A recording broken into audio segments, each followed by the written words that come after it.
Hello everyone, welcome back to my channel. If you're new here, my name is Chloe. I'm a recent graduate of UCLA with a joint bachelor's master's degree in Egyptology and art history. And I make videos all about navigating the post-grad life, trying to make it in a creative field. I make videos about art history and stuff I'm nerding out about. And now a lot of you have reached out to me about career search help, resume help, LinkedIn help. So I have more of that coming for you, so stay tuned. I have an exciting announcement to make at the end of this video, so you're going to want to watch till the end and give this video a like and subscribe. But as you might have seen from the title of this video, this is about my 5 tips to spruce up your LinkedIn. Now, this is especially for students and my creative friends. So without further ado, let's get into the video. So first off, I know a lot of us are like, I'm not wanting to go into the corporate world. I'm an artist, I'm creative, I'm a student, I don't have much experience. What do I need a LinkedIn for?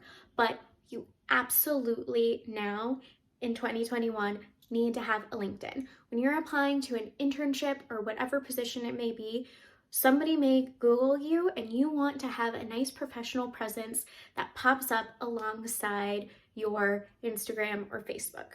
So if you haven't made your LinkedIn, go pause this video, go make it, and I want you to make sure it is complete. So first off, add any experience you have, professional, volunteer, whatever it may be, start with that. Fill out all the basics and then come back here and I'm gonna give you my tips. Okay, did you go make your account? All right, now tip number 1. I want you to go into your profile, and if you do not have an About Me section filled out, I want you to start there and say, who are you? Are you a student? What are you studying? What are your interests? And what career path do you want to get into? So that is a great place to start with if you really don't have much experience and you're not sure what to get out of LinkedIn. It's a great place. You're gonna use all those keywords.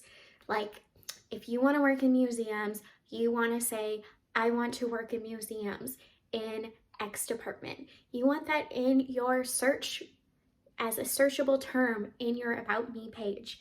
Really simple. Just tell me a little bit about yourself. Step number 1.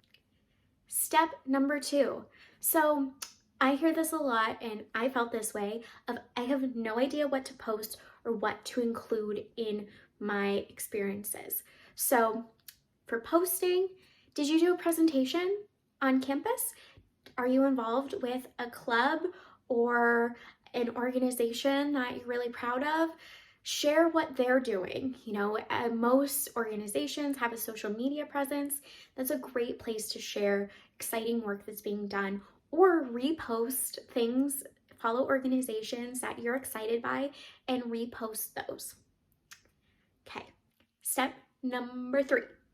If you are involved in something creative, or you're, say, a teaching artist, or you've done social media or something like that, I want you to go in and add media to all of your experiences. So this wasn't something I knew about right away, but there's this great feature where you can go in and add links to websites. So if you have a online portfolio, or you were featured in an article, or you created content for a social media site, that's a great place to go in and put those links. So when people are looking up and they see, you interned at such and such place, they can click on that link and actually see the work that you created. So a great example is for my teaching artist friends, go in and link to some examples of student work. You can include photos.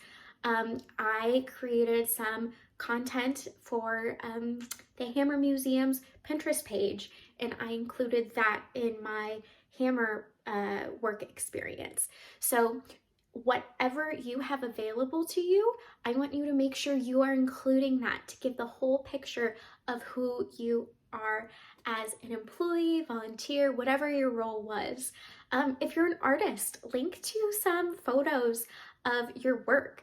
Yes, artists, you should have a LinkedIn too, because at some point somebody's going to be looking at it. And the great thing about LinkedIn is it is also a visual platform, so you can have a much more complete full picture than your resume. Okay, step number 4. I want you to play into school spirit, work spirit, whatever institution you are linked to, start there. I want you to, if you don't already have a cover photo, grab a photo of your school, or I had up a Hammer Museum photo as my cover photo for a while. Play into the spirit of that and start connecting with your classmates, faculty members, other coworkers from whatever institution you are, and then search for others that you can connect with related to those institutions. And by having right at the first look of your page that connection, that's a great place to start and a great place to showcase, hey, here's who I am. I'm a UCLA student. I have a picture of Royce Hall behind me. Really great place to start. Now, number 5, I want you to go in and add coursework, presentations, any honors, or any of those special skills that you have gathered from your time at school. So there's a great feature when you scroll all the way to the bottom of your profile where you can add in any projects you were involved with. So did you do an honors thesis? Include that. If you did a capstone project that included maybe creating a media project or something like that, that's where you're going to include that. If you did a big presentation, I was the class speaker for my graduation, so I have that included there. Or I was able to speak at a conference, I listed that there. So really play into those experiences that you've had that maybe on first glance you wouldn't think about including. And that brings me to coursework. Coursework, we wouldn't originally think about something that we would put in our resume, but if you've taken a museum studies course or a collections management course and you want to work in museums and collections management, that's a great place to show that you have fundamental knowledge of those practices.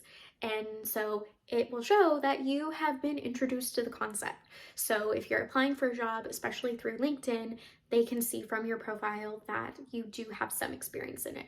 Or for example, if you took a coding class, that's a great place to showcase that because of your coursework, you have that knowledge. Taking it a step further, take those skills you've learned from those classes and add them to the skills section on LinkedIn. And then maybe text your friends and say, hey, would you go endorse this skill? I've done it with my friends, they've done it with me. It's a great place to start, having people who know you, and then as you add people, employers, etc., will go and endorse you as well. That brings me to the end of my LinkedIn tips. I hope this was helpful. By no means a comprehensive breakdown of everything you should be utilizing on LinkedIn, but I hope it's a really good start to make it feel less intimidating, because it definitely does not seem like a welcoming place at first for students and creatives. So I hope this was helpful. And now for the big announcement. Many of you who follow me also are familiar with my friend Kaelyn, also known as the RedHead academic, who founded Accepted Consulting, an admissions consultant business for students for the aim of making academia accessible for all. And I'm very excited to announce that I am joining the Accepted team as the lead professional development consultant, offering consultations on resume help, internship search help, cover letter review, LinkedIn audit, and whatever you need for help finding professional development skills and resources as students or freshly new postgrads. I'm so excited to join the team, and I hope that you will join me and continue to follow me, as I really hope to develop more content for you all and help you all along this journey in gaining experience. So I really hope you enjoyed this video. Please give it a like and a subscribe, and I'd like you to comment the best LinkedIn tip you have found along the way. All right, see you guys next time. Bye.